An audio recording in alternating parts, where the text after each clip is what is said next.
This video provides a basic description of Iran's internal and external security services, including lines of command and control, responsibilities of different services, and personnel and funding figures. Iran's security services have two goals: to defend Iran, but more specifically, to defend the Iranian revolution from internal and external threats. Defending the revolution means guarding not just Iran's territorial integrity, but also its current form of government. These two goals define both the structure of Iran's security services and its national security strategy, which I will discuss in a separate video. To begin with, I divide Iran's security services into those responsible for domestic and international security. This is a bit of a false dichotomy, since several agencies have dual responsibilities, but it at least highlights the different roles and responsibilities they take.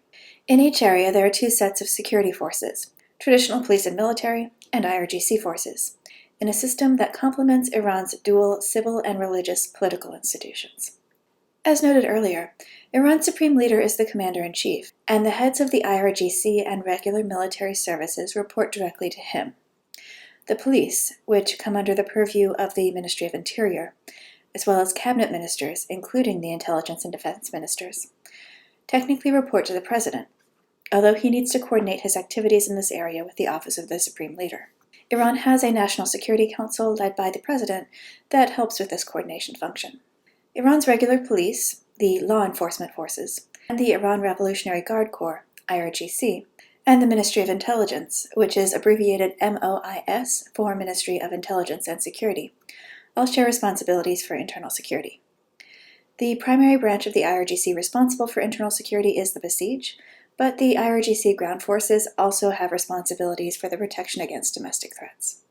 The Basij are primarily responsible for mobilizing popular support for the regime, conducting mass surveillance to identify regime opponents, and specific policing functions. This includes enforcement of the dress code and taking down satellite dishes, which are illegal even though an estimated 70% of all Iranians have one. As the Golkar article describes, the Basij have an extensive presence throughout Iran. They are designed to be in every local community, and they are the black shirts that are brought in to repress demonstrations when needed. The law enforcement forces handle traditional criminal and civil offenses, as well as border control and counter-narcotics. Finally, the MOIS is also responsible for rooting out sedition and domestic conspiracies. One thing to note is that the LEF and MOIS share responsibility for controlling the internet in Iran, both managing the infrastructure to cut it off if needed, but primarily controlling what content can be seen in Iran. This is filtering the internet. I would also just like to note that I love the fact that the MOIS went full-on Orwell with its logo, but at any rate, in theory, Iranians could get arrested for participating in a demonstration by the police, the Basij, the IRGC, and the MOIS. Internationally, the IRGC and regular military are the big players. The MOIS works internationally as well, obviously, in intelligence collection and propagating Islam. The IRGC and Artesh avoid command and control problems created by their dual structures by having different areas of responsibility. In particular, the IRGC Navy has responsibility for the Persian Gulf, while the Islamic Republic of Iran Navy, IRIN, operates outside the Straits of Hormuz. Similarly, the Air Force manages regular combat aircraft, but IRGC air operations cover Iran's ballistic missile program and drones. And of course, the Quds Force handles special operations, including liaison with Iran's proxy forces in the region. The Quds Force is now led by Esmail Khani, who was Qasem Soleimani's deputy and is likely to have a more low-profile role than Soleimani did.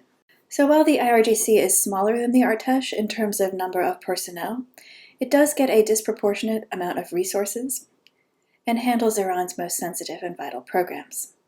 Just FYI, Iran is one of many countries that has mandatory conscription. All men are required to serve between 18 months and 2 years in the military. When I was interviewing Iranians for visas as my first tour in the State Department, I talked to lots of Iranians about conscription, and the consensus view was that most ambitious young men would seek to do their conscription service in the IRGC. Essentially, it's more prestigious and would give them better access to connections later on. So while there are religious elements to all official Iranian functions, this isn't really an ideologically driven force so much as an elite one within Iran. The last thing I will note on resources is that Iran's official defense budget has fluctuated in recent years. When sanctions and the low price of oil keep Iran's income small, that does trickle down to defense spending. This, of course, does not include off-the-book spending. Finally, while I'm not going to give you long lists of the number and types of weapons Iran has, I will note IRGC resources in two areas: ballistic missiles and its naval assets in the Persian Gulf. Iran's ballistic missile program is very advanced, and their arsenal includes missiles with the ability to target Israel as well as U.S. forces and allies in the Persian Gulf.